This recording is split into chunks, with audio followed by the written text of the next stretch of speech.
Hello. Give me just a second to start up the Facebook stream here, and maybe a little few people filter in. I think I can even go live here on Twitter. Hello. I probably should have set up also for Twitter. I'm live on both our YouTube channel and here on our Facebook page. I've had kind of a rough day anyway, as it is, which is why I'm actually home. I should be in class, but getting a guitar fixed and it's complicated. Hasn't been a great weekend. Had a very busy weekend, and so starting off Monday here, little treatment. And I see Lost Boy Eric has joined me in the chat room. I wish I could have multiple. That's the Facebook chat room, so you can join the Facebook. We also are live on YouTube. I'm going to try to keep an eye on both YouTube and on the Facebook. I've got them on two different windows. I think I could have gone live up on Twitter. I haven't really experimented with that other than using my phone. But just found out Stan Lee has passed away. The news is kind of spreading fast. I've got, of course, Lost Boy Eric told me about it, and I've shared for the Hollywood Reporter. TMZ has had it. About pretty much every website is talking about it.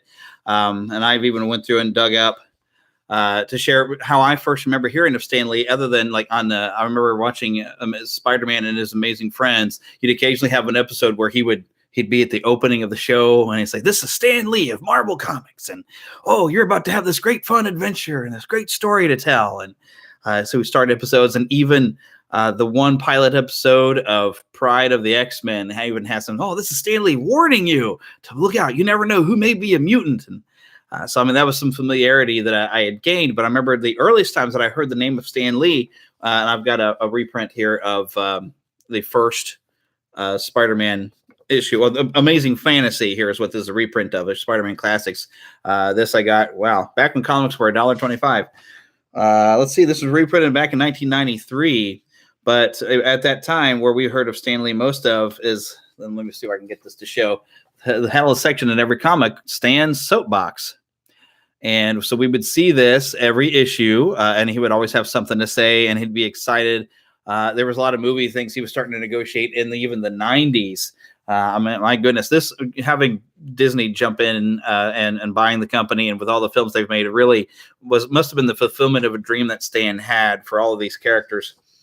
And this one here, he's talking about, he's got sharing a poem from Henry Wadsworth Lee. He says, "Hi, heroes. Who says this isn't the Marvel age of benevolence? Inspired by the fact that February is Valentine month, on behalf of your Blush and Bullpen, I've decided to give you a little poem about things we love. Now, don't be too upset. It may be corny, and it won't be long." And then he shares his poem. But he always ended every one of his little letters here. You can see the signature, and I don't know if you can read that, but of course, he always ended it with Excelsior. And that's, those of us who actually read comics and didn't suddenly become familiar with them because we liked the movies. So we've got Stan gained a whole heap of new fans with all these films and all of his cameos. But those of us that grew up reading the comics are used to him from seeing his letters and him saying Excelsior at the end of every one of them. And trying to think if in any film has gotten to say Excelsior. Oh, yeah, that's the first time learning about Stan Lee. Eric has said that in the chat room on Facebook. That the Spider-Man His Amazing Friends, first time he learned about Stan Lee. I don't know at my young age if I remembered his name at the time, but when I started seeing the comics, this is where you'd have his name. And I mean, I've got some X-Men issues where he's talking about an X-Men film. He talks about the X-Men animated series in some of his soapboxes and the Spider-Man animated series, and he was always excited to share. He even shared about that Fantastic Four movie that was the John Romero train wreck, which I hear is up on YouTube now with a good quality. I don't know if you really want to go watch it, though. But I hear it's up on YouTube. I might just watch it today just for grins and giggles. The funny thing is, when that was being made, they used to have the Bullpen Bulletin was a little comic page, a little, just like one shot, little joke, and they're talking as if they were interviewing the lead actor who was playing Reed Richards, and he's talking about how it's a little bit of a stretch for him, and the actor's name was all, his neck is all stretched out. And they were all excited about that film. And then when it didn't actually get released, Stan was saying in a soapbox and some interviews, well, we never intended that one to really get released, which I didn't believe you, Stan. I really didn't. I thought that you were excited about it before. You don't go from excitement to suddenly, oh, no, we didn't want to release that after all. I don't see that happening. But it is nice, though, that he's become more of a recognizable name thanks to his appearances in the movies. And so we have a lot of people who weren't familiar with him who became familiar with him later with all the movies. And, I missed my chance to actually see him.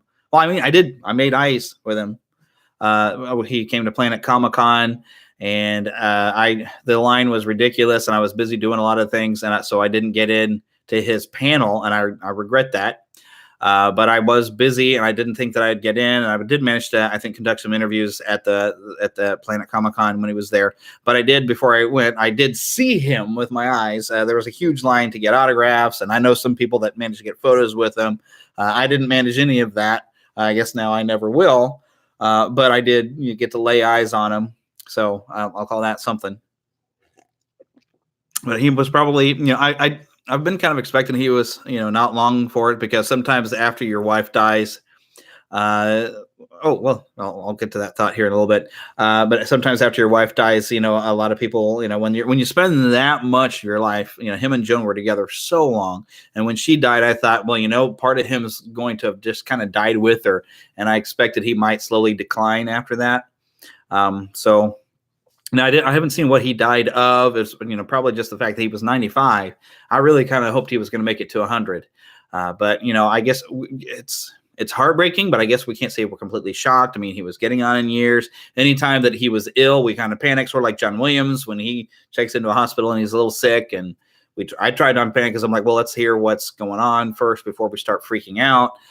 And John Williams is fine. He's the other one that's going to wreck us when he's gone. I mean, this is almost like losing Walt Disney for those of us, that we weren't alive when Walt was alive. But I mean, Stan was the Walt Disney of comic books. He was just that much of an icon. But Eric has said that he missed meeting him at the Denver Comic-Con in 2017.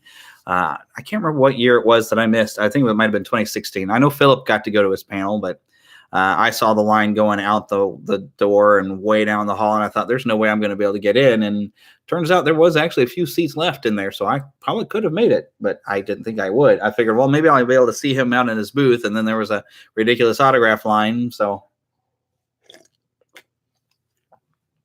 Sorry, my mouth is really dry. So I didn't get to meet him, but he definitely has left a mark in my life with all the things I've read and all the characters he's created. Even characters he created outside of Marvel. He started some of his own companies to keep creating. He just never stopped. He was always writing something, always coming up with new ideas. He just didn't slow down. So it would have been nice to have gotten to interview him some point here for the podcast or something, but that's not going to happen either. I do know some people have. Tim Nidell of Saturday Morning Rewind has said that he's going to find his old interview and air it at some point.